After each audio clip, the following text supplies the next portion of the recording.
Everyone, welcome back to our channel. आज मैं बात करने वाली हूँ UGC net exam paper second home science subject के बारे में।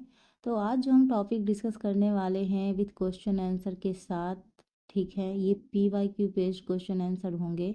तो यहाँ जो टॉपिक होगा वो न्यूट्रिशन एंड डायटिक्स से होगा, ठीक है। इससे रिलेटेड जितने भी क्वेश्चंस पूछे गए हैं वो आज हम डिस्कस करने वाले हैं विथ एक्सप्लेनेशन के साथ, व्याख्या सहित। तो लास्ट टाइम है, जितना ज़्यादा आप क्वेश्चन अटैम्प्ट करेंगे उतना आपको बेनिफिट होगा। तो लास्ट टाइम बहुत ज़्यादा पढ़ने की ज़रूरत नहीं, न्यू न्यू चीज़ें नहीं पढ़नी है। जो आपने नोट्स बना रखे हैं उसी का रिवीजन कीजिए, मॉक टेस्ट दीजिए एंड ये क्वेश्चन आंसर सॉल्व करते रहिए। इसी से क्या होगा, क्वालिफाई होगा। तो चलिए देरी ना करते हुए क्लास स्टार्ट करते हैं। पहला जो क्वेश्चन है कि डायबिटीज से पीड़ित एक मरीज कम वसा और उच्च कार्बोहाइड्रेट वाला आहार ले रहा है, लेकिन ग्लाइसेमिक नियंत्रण बनाए रखने में संघर्ष कर रहा है। तो उनके रक्त शर्करा के स्तर को बेहतर बनाने के लिए कौन सा आहार समायोजन सबसे महत्वपूर्ण होगा? ऑप्शन देखिए, ये 4 ऑप्शन है। हाँ जी, ये है, पहला है आहार फाइबर बढ़ाएं और जटिल कार्बोहाइड्रेट की ओर रुख करें। बी कह रहा है कि अधिक परिष्कृत अनाज शामिल करें और वसा का सेवन कम करें, ठीक है। सी कह रहा है न्यूनतम कार्बोहाइड्रेट के साथ प्रोटीन युक्त भोजन पर ध्यान दें। और डी कह रहा है कम कैलोरी सेवन के साथ आंतरायिक उपवास को लागू करें। आपको बताना है इन 4 ऑप्शनों में से कौन सा ऑप्शन सही होगा, ठीक है। तो यहाँ पे है आंसर नंबर ए, ठीक है। आहार फाइबर बढ़ाएं और एक सेकेंड, आहार फाइबर बढ़ाएं और जटिल कार्बोहाइड्रेट की ओर रुख करें। ऑप्शन नंबर ए सही है, ठीक है। यहाँ इंग्लिश में भी दिया हुआ है, अगर आप देखना चाहें तो इसको देख सकते हैं, ठीक है। चलिए देखो, आहार फाइबर बढ़ाएं और जटिल कार्बोहाइड्रेट पर जाएं। टाइप 2 मधुमेह वाले रोगी के लिए आहार फाइबर बढ़ाना और जटिल कार्बोहाइड्रेट पर ध्यान देना। मधुमेह मतलब जिसको बोलते हैं डायबिटीज़, है ना। तो जो मधुमेह रोगी होते हैं उनको क्या कहते हैं, उनके आहार में फाइबर बढ़ाना है, फाइबर की मात्रा, और जटिल कार्बोहाइड्रेट पर ज़्यादा ध्यान देना है, ठीक है। रक्त शर्करा के स्तर को स्थिर करने में ये क्या करता है, हेल्प करता है। और फाइबर पाचन को धीमा कर देता है, जिसके परिणाम स्वरूप रक्त शर्करा में अधिक क्रमिक वृद्धि होती है और ग्लाइसेमिक नियंत्रण में सुधार होता है। तो यहाँ पे बात ये है कि क्या कहते हैं, जो जिनको डायबिटीज़ वगैरह हो जाता है उन्हें चीनी चावल जैसी चीज़ों में थोड़ा सा परहेज करना पड़ता है, क्योंकि ये फैट को और बढ़ाती हैं और एक तरह से जो फैट और ज़्यादा बढ़ जाता है तो इससे और ज़्यादा खतरा पैदा हो जाता है। नेक्स्ट क्वेश्चन है, ICMR 2020 के अनुसार गर्भवती महिलाओं के लिए अनुशंसित दैनिक आहार की आवश्यकता क्या है? 30 मिलीग्राम, 35 मिलीग्राम, 40 मिलीग्राम या 45 मिलीग्राम? तो यहाँ इंग्लिश में भी दिया है, एक बार आप इसको भी देख सकते हैं, ठीक है। यानी daily iron requirement of pregnant women के लिए कितना होगा, ठीक है। आई होप आपने देख लिया होगा। तो इसका जो राइट आंसर है वो आंसर नंबर सी, यानी 40 मिलीग्राम है, ठीक है। यानी गर्भवती जो महिला होती हैं, जो प्रेग्नेंट वोमेन्स होती हैं, उनकी दैनिक आयरन की जो आवश्यकता होती है वो 40 मिलीग्राम होना चाहिए, क्योंकि जब वैसे तो नॉर्मल महिलाओं के लिए भी आयरन की आवश्यकता होती है, लेकिन जब वो गर्भवती हो जाती हैं तो उनको अधिक मात्रा में उसको देने की आवश्यकता होती है, ठीक है। तो देखो, यहाँ 40 मिलीग्राम आयरन का सेवन सलाह दिया जाता है।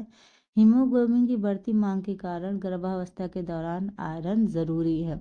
आयरन हमको किन किन चीज़ों से मिल जाता है? वैसे तो आयरन की गोलियां भी आती हैं, खजूर है, गुड़ है ना, हरी पत्तेदार सब्जियां वगैरह है। इन सब का सेवन करने से भी आयरन हमको प्राप्त हो जाता है। लाल रक्त कोशिकाओं में प्रोटीन जो ऊतकों और विकासशील भ्रूण को ऑक्सीजन पहुंचाता है।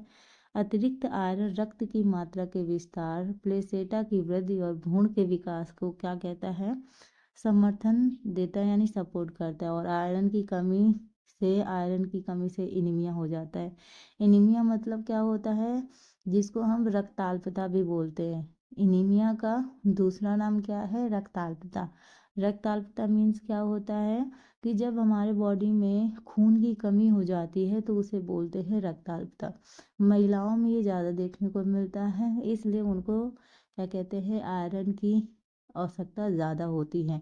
अभी भी स्कूलों में भी यही होता है कि क्या कहते हैं कि लड़कियों के लिए आयरन की दवाई दी जाती है, ठीक है, ताकि उनकी ये जो खून की कमी है उसको दूर किया जा सके, ठीक है। जिससे क्या होता है कि समय से पहले जन्म, समय के समय कम वजन और मात्र थकान जैसी जो भी समस्याएं होती हैं ये आयरन की कमी की वजह से होती है। मतलब एक तरह से कमजोरी आ जाती है, ठीक है। माँ और बच्चे दोनों के स्वास्थ्य पर भी गर्भावस्था सुनिश्चित करने के लिए उचित आयरन का स्तर महत्वपूर्ण है। क्योंकि जब गर्भावस्था होती है उसके बाद जब बेबी होता है तो वहाँ पे बहुत ज़्यादा मतलब ब्लड होना चाहिए ना माँ पे। ऐसा अगर उस टाइम प्रेगनेंसी के टाइम अगर कम हुआ तो फिर वो वहाँ पे क्या होता है कि माता को खतरा रहता है, ठीक है। तो इस वजह से इसकी नीड को पूरी करने के लिए हमें मतलब अच्छे से आहार नियोजन कर, मतलब आहार का पूरा प्लान करना चाहिए, कौन सी चीज़ें कब खानी है और कितनी मात्रा में खानी है, ठीक है। नेक्स्ट क्वेश्चन है, आहार के किस भाग में अधिकांश फाइबर और विटामिन बी पाए जाते हैं। एक बात याद रखिएगा, विटामिन बी से एक क्वेश्चन पूछा जाता है कि विटामिन बी की कमी से कौन सा रोग होता है, तो ये भी याद रखिएगा। बेरी बेरी, मैं हाथ से लिख रही हूँ इसलिए आपको थोड़ा सा मोटा दिख रहा है, ठीक है। कौन सा रोग होता है, बेरी बेरी।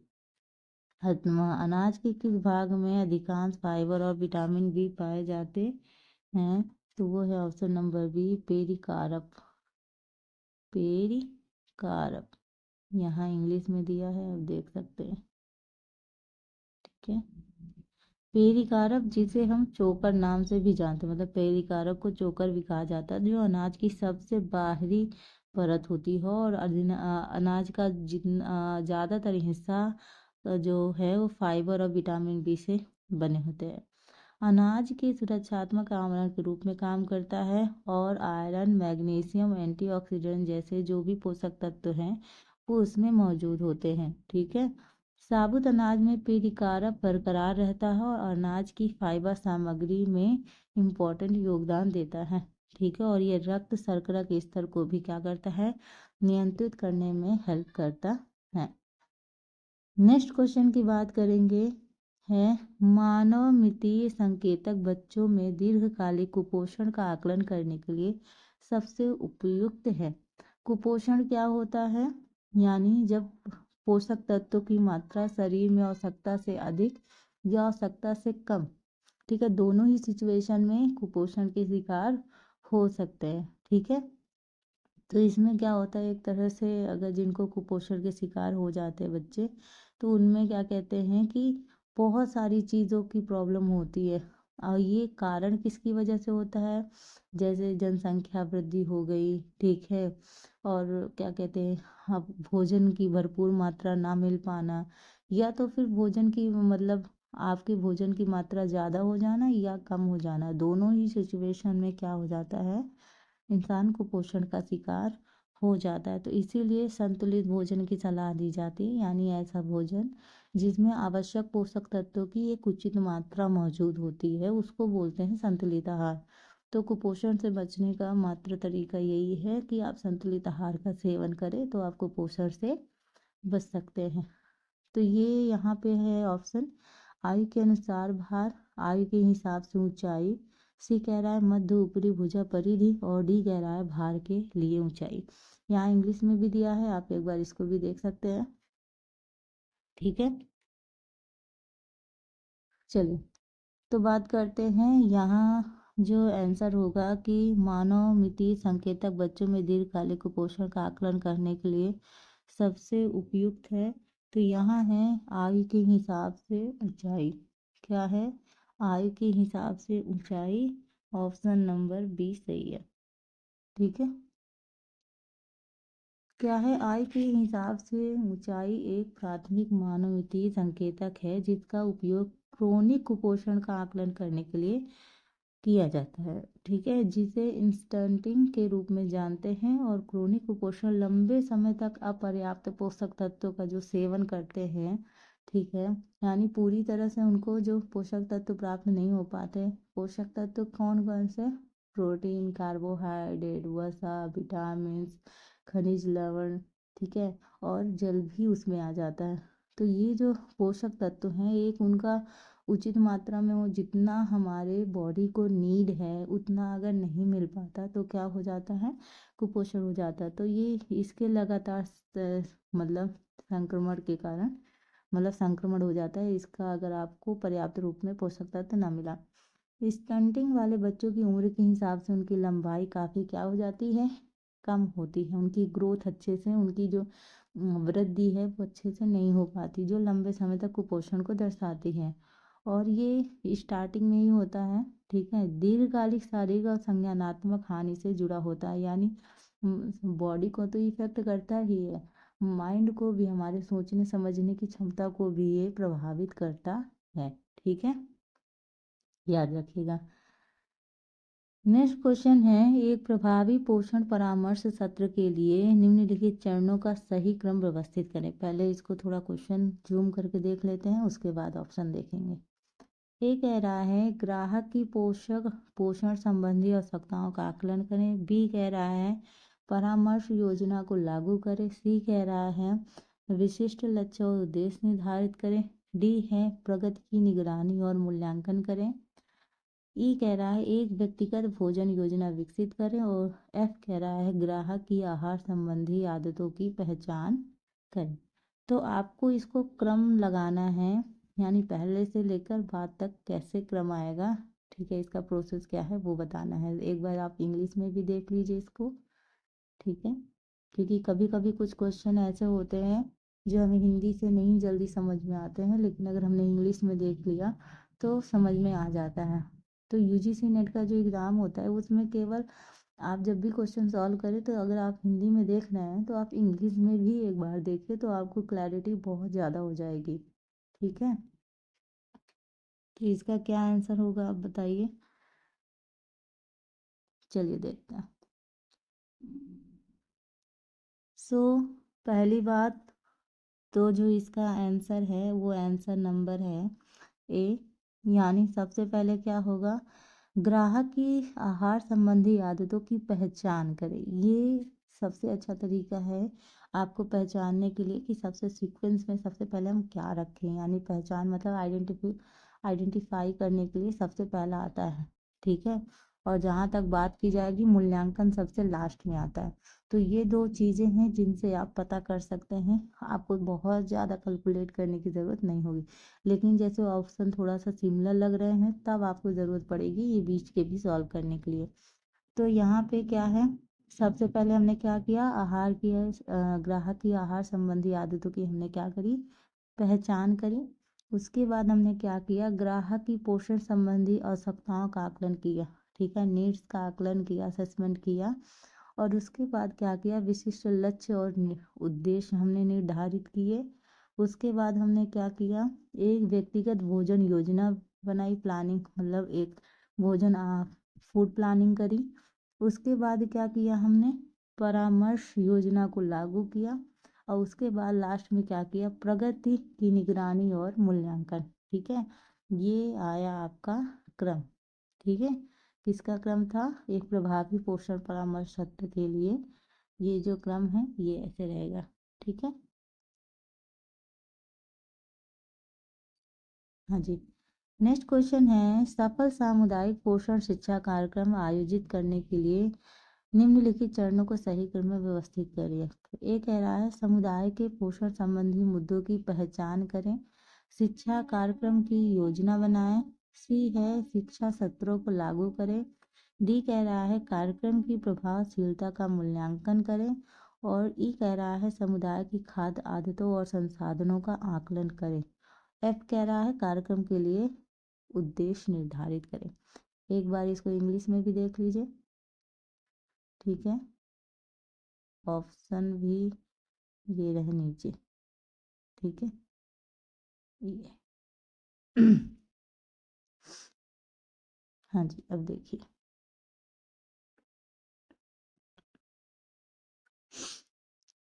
चलिए बात करते हैं। तो सबसे पहले हमने अभी आपको बताया था कि स्टार्टिंग में क्या होगा, ठीक है, और लास्ट में क्या होगा, लेकिन कुछ सिचुएशन में लास्ट और स्टार्टिंग का थोड़ा सा चेंज हो जाता है, ठीक है। तो यहाँ पे जो ऑप्शन होगा वो ऑप्शन नंबर होगा ए, यानी पहले क्या होगा, समुदाय की खाद्य आदतों और संसाधनों का क्या करेंगे, आकलन करेंगे, ठीक है। यहाँ थोड़ा सा चेंज हुआ है, ठीक है। उसके बाद क्या करेंगे, समुदाय के पोषण संबंधी मुद्दों की क्या करेंगे, पहचान करेंगे, ठीक है। फिर क्या करेंगे, फिर कार्यक्रम के लिए हम लोग उद्देश्य निर्धारित करेंगे, एम क्या है।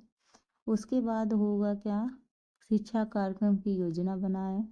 उसके बाद क्या होगा, सी शिक्षा सत्रों को लागू करें। उसके बाद क्या होगा, डी यानी कार्यक्रम की प्रभावशीलता का मूल्यांकन करें। मतलब एक चीज़ तो कॉमन आपको दिख गई कि ये मूल्यांकन वाला है, ये लास्ट में ही आएगा, है ना। लेकिन देखिए और भी ऑप्शन में ये लास्ट में डी डी दे रखा है, तो यहाँ पे कंफ्यूजन हो सकता है। बहुत सारे लोग ये लिख कर सकते हैं जो अभी हमने पहले क्वेश्चन में किया कि आइडेंटिफाई का, लेकिन ज़्यादातर केसेस में ये होता है कि आइडेंटिफाई का पहले और उसके बाद क्या होता है, मूल्यांकन का लास्ट में आता है। क्योंकि यहाँ पे थोड़ा सा चेंज हो गया, क्योंकि ये था कि हमको संसाधन भी तो देखने हैं, ठीक है। चलिए नेक्स्ट है, दुर्लभ आनुवांशिक विकार मस्तिष्क में GM2 गैलियोसाइट्स नामक वसायुक्त पदार्थ के संचय द्वारा चिन्हित होता है, जो शिशुओं में प्रगतिशील तंत्रिका संबंधी अधःपतन और प्रारंभिक मृत्यु का क्या बनता है, कारण बनता है, ठीक है।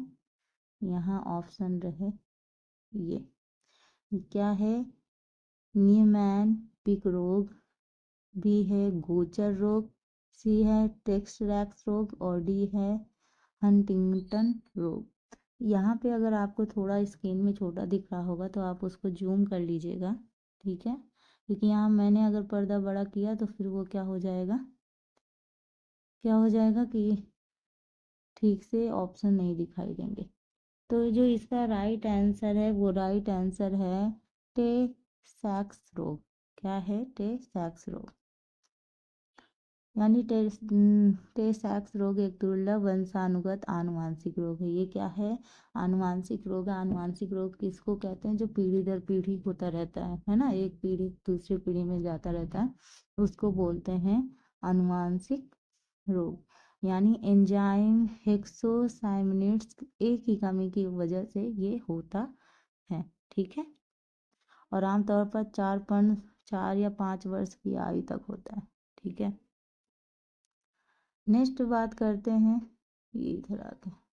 नेक्स्ट है क्वेश्चन, अभिकथन और कारण से दिया है, ठीक है। अभिकथन कह रहा है कि लंबे समय तक शाकाहारी आहार का पालन करने वाले व्यक्तियों में विटामिन B12 की कमी होने का उच्च जोखिम होता है, जिसके परिणाम स्वरूप अपरिवर्तनीय तंत्रिका संबंधी क्षति हो सकती है, ठीक है। आर कह रहा है कि विटामिन B12 बैक्टीरिया द्वारा संश्लेषित किया जाता है और यह प्राकृतिक रूप से पौधे आधारित खाद्य पदार्थ जैसे कि फलियां, मेवे और पत्तेदार साग में मौजूद होता है, जिससे शाकाहारियों के लिए बिना किसी पूरक के अपनी B12 की ज़रूरतों को पूरा करना आसान हो जाता है, ठीक है। अब देखते हैं कौन सा सही है कौन सा नहीं सही है, एक बार इसको आप इंग्लिश में भी देख लीजिए, ठीक है। हाँ जी, चलिए बात करते हैं। सो यहाँ पे जो आंसर है वो है, देखो यहाँ पे जो अभिकथन दिया है वो तो सही है कि लंबे समय तक शाकाहारी आहार का पालन करने वाले व्यक्तियों में विटामिन B12 की कमी होने का उच्च जोखिम होता है, जिसके परिणाम स्वरूप अपरिवर्तनीय तंत्रिका संबंधी क्षति हो सकती है, तो ये तो सही है। लेकिन ये जो कह रहा है कि विटामिन B12 बैक्टीरिया द्वारा संश्लेषित किया जाता है और यह प्राकृतिक रूप से पौधे आधारित खाद्य पदार्थ है, जैसे कि फलियां, मेवे और हरी पत्तेदार सब्जी में मौजूद होता है, जिससे शाकाहारियों के लिए बिना किसी पूरक के अपनी विटामिन 12 की ज़रूरतों को पूरा करना आसान हो जाता है। तो ये है गलत, ये है सही, ये है गलत। तो यानी ए सही है, आर गलत है। ए सत्य लेकिन आर असत्य है। ठीक है, ऑप्शन नंबर सी सही है। देखो, क्योंकि लंबे समय तक शाकाहारी आहार का पालन करने के लिए व्यक्ति में विटामिन B12 की कमी का जोखिम अधिक हो जाता है, क्योंकि उस पर थोड़ा B12 में ना क्या होता है, जो मांसाहारी लोग होते हैं, मतलब जो शाकाहारी मांसाहारी सर्वाहारी भी लोग होते हैं, जो सभी कुछ खाते हैं, उनके लिए तो उनकी जो बॉडी की नीड्स है विटामिन 12 की वो कंप्लीट हो जाती है। लेकिन जो केवल शाकाहारी भोजन का सेवन करते हैं, ठीक है, तो उनकी ये नीड्स थोड़ा सा नहीं हो पाती, मतलब जो हमारी बॉडी को नीड्स है वो मिल नहीं पाती है, इसलिए इसमें खतरा ज़्यादा रहता है। लंबे समय तक इसकी कमी से संज्ञानात्मक हानि, स्मृति संबंधी समस्याएं और परिधीय तंत्रिका का विकार भी हो सकते हैं। ठीक है, चल नेक्स्ट क्वेश्चन है एंडो सॉरी एक सेकेंड, हाँ, फ्रीनोडर्मा एक पॉलीक्यूरल हाइपर केराटोसिस स्थिति है जो निम्नलिखित में से किस पोषक तत्व संयोजन की कमी से निकटता से जुड़ी है, जो उपकला अखंडता और एंटीऑक्सीडेंट रक्षा तंत्र दोनों को प्रभावित करती है। तो यहाँ ऑप्शन है vitamin A, biotin, zinc, B कह रहा है विटामिन ए, विटामिन ई, आवश्यक फैटी एसिड, सी कह रहा है विटामिन सी, विटामिन डी और कैल्शियम, और डी कह रहा है विटामिन 12, फोलेट और आयरन। यहाँ एक बार आप इंग्लिश में भी इसको देख लीजिए।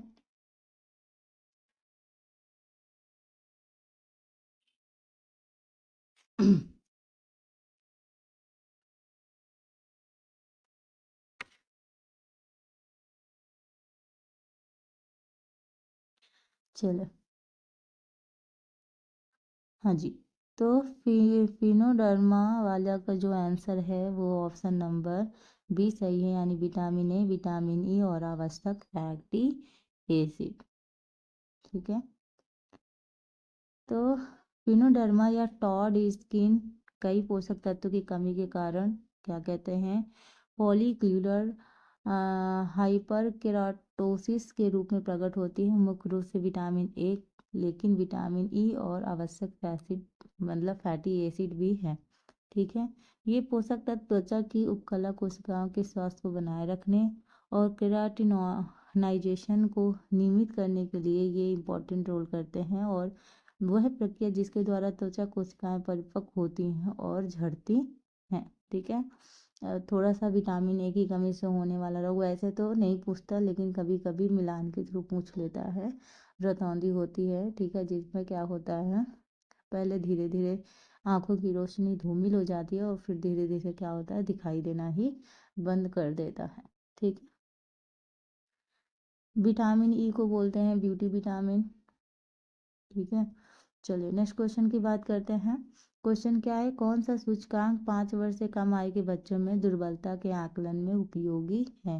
5 वर्ष से कम आयु के बच्चों में दुर्बलता के आकलन में उपयोगी है, यानी आयु के अनुसार वजन, बी कह रहा है आयु के अनुसार ऊंचाई, सी कह रहा है कमर कूल्हा का अनुपात, और डी कह रहा है ऊंचाई लंबाई के अनुसार भार। एक बार आप इसको इंग्लिश में भी देख लीजिए। ठीक है, चलिए, तो ये है सूचकांक 5 वर्ष से कम आयु के बच्चों में दुर्बलता के आकलन में उपयोगी है, तो वो है ऑप्शन नंबर डी, ऊंचाई लंबाई के अनुसार भार। यानी 5 वर्ष से कम आयु के बच्चों में वेस्टिंग का आकलन करने के लिए वजन से ऊंचाई या लंबाई पसंदीदा सूचकांक है। वेस्टिंग तीव्र कुपोषण को इंगित करता है, उसकी विशेषता ऊंचाई के सापेक्ष कम वजन है, जो हाल ही में वजन कम होने या वजन ना बढ़ने की दशा को मतलब बढ़ने की चीज़ को दर्शाता है। यहाँ सुमेलित करने के लिए क्वेश्चन आया है, आपको बताना है कौन किससे मैच करेगा। एक कह रहा है बौनापन, बी है बिटोट का स्पॉट, सी है शरीर के उन भागों का अतिवर्णन जो पर्यावरण के संपर्क में आते हैं, और डी है चम्मच के आकार के नाखून। किसकी कमी, इसकी कमी के कारण क्या हो जाता है, विटामिन ए, आयरन, आयोडीन या नियासिन। आपको लगाना है कौन सा सही है। एक बार आप इसको इंग्लिश में भी देख लीजिए।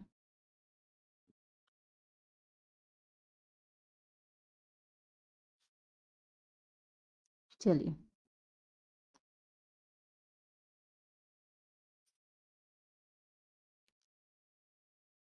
थोड़ा सा और छोटा कर देते हैं इसको। हाँ जी, तो इसका है जो बौनापन है वो बौनापन आयोडीन, ठीक है। बिटॉट का स्पॉट है आपका विटामिन ए, ठीक है। शरीर के उन भागों का अतिवर्णन जो पर्यावरण के संपर्क में आते हैं का फोर है नियासिन, और चम्मच के आकार के नाखून है आयरन। तो ऑप्शन नंबर सी, ठीक है, ऑप्शन नंबर सी सही है। यानी क्रेटेनिज्म यानी आयोडीन क्रेटेनिज्म गर्भावस्था के दौरान गंभीर आयोडीन की कमी के कारण होने वाली स्थिति है, जिससे शिशु में शारीरिक और मानसिक विकास अवरुद्ध हो जाता है, ठीक है। तो क्रेटेनिज्म गर्भावस्था के दौरान गंभीर आयोडीन की कमी के कारण होने वाली स्थिति है, जिससे शिशु में शारीरिक और मानसिक विकास क्या हो जाता है, रुक जाता है। आयोडीन क्या होता है, आयोडीन युक्त नमक की कमी की वजह से हो जाता है। पूर्ति का एक ही साधन है आयोडीन युक्त नमक का सेवन करें। मतलब गले में क्या होता है, घेंगा जैसा रोग हो जाता है, ठीक है, जो कॉर्नर में गला को मतलब जैसे फोड़ा जैसा होता है ना, गले में सूज जाता है। विटोट स्पॉट विटामिन ए, विटोट स्पॉट आँख की कंजक्टिवा पर झागदार सफेद जमा हो जाए, जो वाइट वाइट दिखने मतलब आंखों के बीच की पुतली में जो वाइट वाइट दिखने लगता है, जिसकी वजह से क्या होता है, स्पष्ट रूप से धीरे धीरे दिखाई देना बंद कर देता है। तो विटामिन ए का जो मेन सोर्स है वो गाजर है, ठीक है। तो इसके लिए लोग ऑपरेशन वगैरह कराते हैं, तो ये चीज़ ना हो, तो विटामिन ए युक्त चीज़ें हमें खानी चाहिए। हाइपर पिगमेंटेशन क्या है, नियासिन सूर्य के संपर्क में आने वाले क्षेत्रों में हाइपर पिगमेंटेशन नियासिन की कमी का संकेत है, जिससे पैलेग्रा होता है। तो एक क्वेश्चन पूछा जाता है मिलान के थ्रू कि नियासिन की कमी से कौन सा रोग हो जाता है, पैलेग्रा हो जाता है, ठीक है। फिर क्या है, चम्मच के आकार के नाखून आयरन यानी कोइलोनीचिया के रूप में भी जाना जाता है। चम्मच के आकार के नाखून आयरन की कमी होने वाले एनीमिया का, जो मैंने अभी आपको बताया, आयरन की कमी से एनीमिया यानी रक्ताल्पता यानी खून की कमी हो जाती है। नेक्स्ट क्वेश्चन है, प्रत्यक्ष विधि के माध्यम से पोषण की स्थिति का आकलन किस प्रकार किया जाता है। मानव मिति से, बी कह रहा है महत्वपूर्ण स्वास्थ्य सांख्यिकी से, सी कह रहा है नैदानिक परीक्षा, डी कह रहा है रेडियोलॉजिकल परीक्षा, और ई कह रहा है जैव रासायनिक आकलन। एक बार आप इसको इंग्लिश में भी देख लीजिए, ठीक है। हाँ जी, अब देखिए थोड़ा सा इसको और छोटा करना पड़ेगा आंसर देखने के लिए, ठीक है। तो इसका है जो आंसर, वो आंसर आपने लगाया है कि नहीं, आई होप आपने लगा लिया होगा। ऑप्शन नंबर बी, ठीक है, ऑप्शन नंबर बी यानी मानव मिति, उसके बाद नैदानिक परीक्षा, ये है रेडियोलॉजिकल परीक्षा, और है जैव रासायनिक आकलन। ऑप्शन नंबर बी सही है, ठीक है। एंथ्रोपोलॉजी एंथ्रोपोमेट्री शरीर के आकार आकृति और संरचना की होता है, ठीक है। नैदानिक परीक्षा कुपोषण के दिखाई देने वाले लक्षणों को मूल्यांकन शामिल होता है। रेडियोलॉजिकल परीक्षा विधि हड्डियों के घनत्व का आकलन करने के लिए, और जैव रासायनिक रक्त मूत्र या अन्य सारी पदार्थों का प्रयोगशाला परीक्षण इस पे शामिल होता है। नेक्स्ट है अग्नाशय द्वारा उत्पन्न तीन एंजाइम जो प्रोटीन को तरल पदार्थों में तोड़ने का कार्य जारी रखते हैं, ठीक है। वो हैं amylase, trypsin, hydrochloric acid, chymotrypsin, carboxypeptidase, ठीक है। यहाँ इंग्लिश में भी दिया है, एक बार आप देख लीजिए इसको भी, फिर मैं ऑप्शन भी आपको दिखाऊंगी।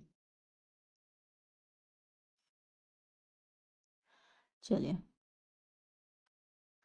सो यहाँ पे जो क्वेश्चन, एक सेकंड थोड़ा और छोटा, ज़्यादा ही छोटा हो जाएगा ये, थोड़ा बड़ा ही रखते, मैं आपको ऐसे ही बता देती हूँ, आप लगा लीजिएगा। ठीक है, तो अग्नाशय द्वारा उत्पन्न 3 एंजाइम जो प्रोटीन को सरल पदार्थों में तोड़ने का कार्य जारी रखती है, तो वो है आपका ट्रिप्सिन। ठीक है, उसके बाद काइमोट्रिप्सिन और वो है कार्बोक्सी पेंटिलेज। ठीक है, तो यानी BDE BDE। ठीक है, BDE किस ऑप्शन में है? Option number D. चलिए, यानी कई अग्नाशय एंजाइम का स्राव करता है जो प्रोटीन को छोटे पेप्टाइड और इम्यूनो एसिड में तोड़ने में क्या करते हैं? मदद करते हैं। अगर आपको उसका स्क्रीनशॉट लेना है तो आप ले सकते हैं। नेक्स्ट है हीमोग्लोबिन संश्लेषण के आनुवांशिक विकारों का एक समूह जो ग्लोबिन श्रृंखलाओं में से एक या अधिक संश्लेषण को दोषपूर्ण दर के परिणामस्वरूप होता है, लेकिन ग्लोबिन श्रृंखलाओं की अमीनो एसिड संरचना में कोई दोष नहीं होता है। तो ऑप्शन देखिए एक बार। ऑप्शन है मेथमोग्लोबिनेमिया, थैलेसीमिया, मैग्लोबुलिनेमिया और इम्यूनो एसिड्यूरिया। ठीक है, यहाँ इंग्लिश में भी दे रखा है, आप एक बार देख सकते हैं। चलिए, तो यहाँ जो इसका राइट आंसर है वो है ऑप्शन नंबर बी, थैलेसीमिया। ठीक है, थैलेसीमिया आनुवांशिक रक्त विकार है जो हीमोग्लोबिन बनाने वाली ग्लोबिन श्रृंखलाओं में से एक संश्लेषण में कमी या अनुपस्थिति के कारण होते हैं। इतनी चीज याद रखिएगा। पूर्ण मानव पोषण के लिए आवश्यक माने जाने वाले फैटी एसिड हैं linoleic acid, alpha linoleic sterols, docosahexaenoic acid और ट्रांस फैटी एसिड। आपको इसका बताना है कौन सा ये, एक बार आप इंग्लिश में भी देख लीजिए।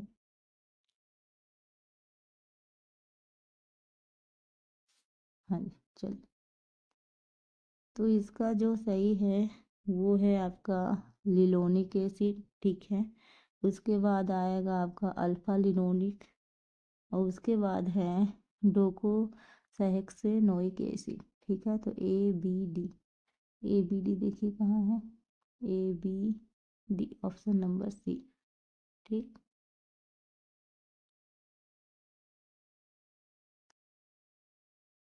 चलिए, नेक्स्ट क्वेश्चन है जीवन भर सभी व्यक्तियों को जैसा कि आनुवांशिक आहार भत्ते द्वारा दर्शाया गया निम्न की आवश्यकता है, अलग अलग मात्रा में समान पोषक तत्व। बी है स्वास्थ्य की किसी भी अवस्था में पोषक तत्व की समान मात्रा।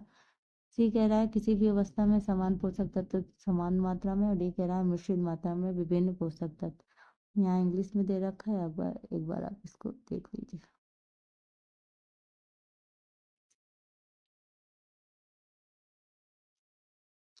चलिए, तो यहाँ जो है जीवन भर सभी व्यक्तियों को जैसा कि आनुवांशिक आहार भत्ते द्वारा दर्शाया गया निम्न की आवश्यकता होती है, तो यहाँ जो राइट आंसर होगा वो होगा अलग अलग मात्रा में समान पोषक तत्व। ऑप्शन नंबर ए सही है। ठीक है, RDA चार्ट से रिलेटेड बहुत सारे क्वेश्चन पूछे जाते हैं, तो इस चीज़ को भी ध्यान रखिएगा। नेक्स्ट है, ये आप कह दीजिए लास्ट, आयोडीन के अवशोषण और चयापचय को सही क्रम में व्यवस्थित कीजिए। Iodide, try iodo, thyronine, T3, आहार आयोडाइड, आयोडीन और थायरोक्सिन T4। तो आपको इसका क्रम लगाना है, एक बार आप इसको इंग्लिश में भी देख लीजिए। चलिए, सो इसका जो सही आंसर है वो ऑप्शन नंबर है बी, यानी पहले आहार आयोडाइड आएगा, फिर आयोडाइड आएगा, फिर आएगा आयोडीन, फिर उसके बाद आएगा थायरोक्सिन और उसके बाद आएगा ट्राई आयोडो थायरोनिन T3। ठीक है, ऑप्शन नंबर बी सही है। तो ये रही आज की क्लास। आई होप आपको ये क्लास अच्छी लगी हो। तो अगर आपको ये क्लास अच्छी लगी होगी तो सब्सक्राइब कीजिए मेरे चैनल को, लाइक कीजिए और ज़्यादा से ज़्यादा शेयर कीजिए और कमेंट में अपने फीडबैक दीजिए कि आपको ये क्लास कैसी लगी। ऐसी ही प्रैक्टिस करते रहिए, ये प्रैक्टिस करने से ही हम ज़्यादा से ज़्यादा जितने क्वेश्चन प्रैक्टिस करेंगे उतनी ही हमारी चीज़ें स्ट्रांग होंगी। तो पेपर देने से पहले बहुत न्यू न्यू पढ़ने की कोशिश मत कीजिए, उन्हीं टॉपिक को दोहराइए, रिवीजन कीजिए और मॉक टेस्ट और प्रैक्टिस कीजिए।